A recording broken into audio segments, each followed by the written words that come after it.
so our machine is on and we calibrated it, and we also chose our thread. So we're ready to set up our machine by winding a bobbin and threading the upper thread. So we're going to start with the bobbin. Your machine comes with an empty bobbin in the bobbin compartment, which is right down here. So we're going to go ahead and grab that. We'll open it by just switching that, pushing it to the right, taking the cover off, and taking out that empty bobbin. I have a bobbin fill thread that I'm going to use to put on my bobbin. If you don't know what that is, make sure you watch the episode on thread. We're going to take our bobbin and we're going to put it on our spool pin. So we'll take off our spool cap, came in your accessories, and then go ahead and put the thread on, and we'll put the spool cap on to hold it nice and securely on the spool pin.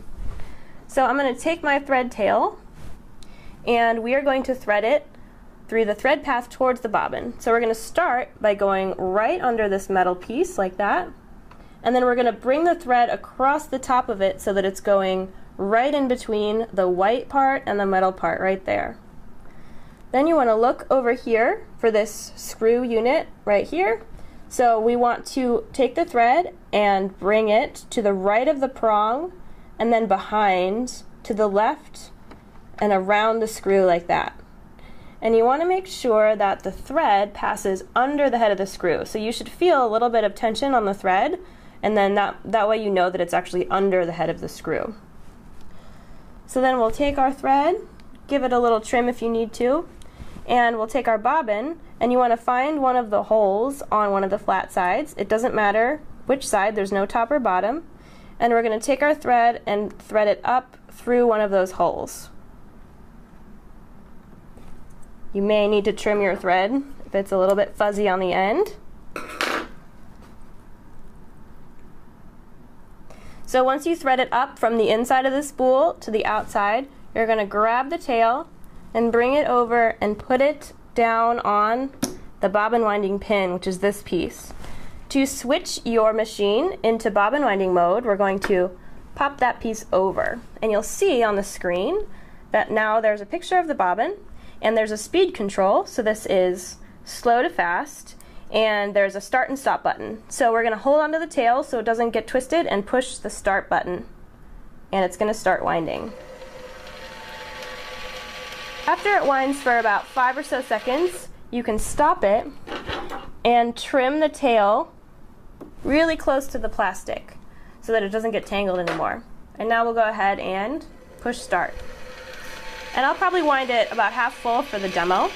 Remember that you only want to use class 15 transparent bobbins with your Legacy.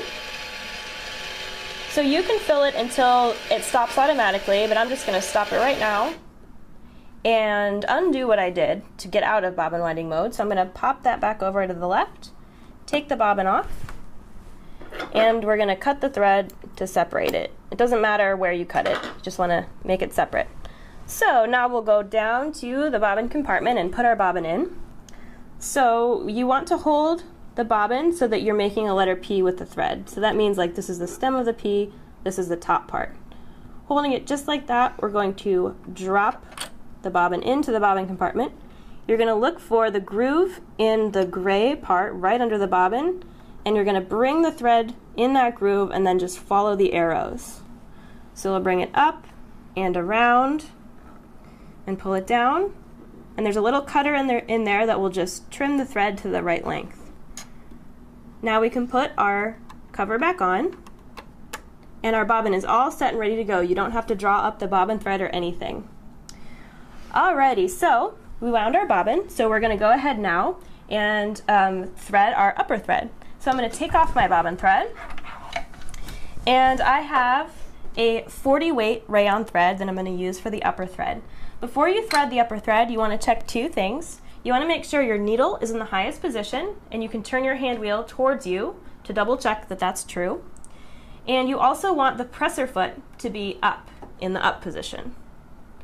So I'm going to go ahead and put my thread back on the spool pin, same idea with my spool cap. And now I'm going to follow the upper thread path. So I'm going to go under the same metal piece right here, but now I'm going to follow this channel back and follow the arrows. So we're going to go around here, We're going to go down this first channel, and you're basically just following the path of all of the openings in the cover. We're going to go around and then back down again. The last stop before the needle is this thread guide, which is a little silver hook right here at the top of the needle. So I'm going to take my thread, hold it horizontally, and just slip it right behind that thread guide. It's open on the right side. And you want the thread to be behind the thread guide, just like that. I'll use my needle threader to thread the needle, so that means I'm going to push down on this prong and wrap the thread around this silver hook. Like this. I'm going to bring the thread in between those two prongs and then let go of the needle threader so that the thread gets pulled through like a loop. Just like that. So then I'll pull the tail of the thread all the way through, making sure that the excess is nice and neat and doesn't get tangled as it goes through. So now my machine is all threaded. I have my bobbin in and my upper thread taken care of. So now it's time to get my fabric and stabilizer ready. So let's talk about stabilizers.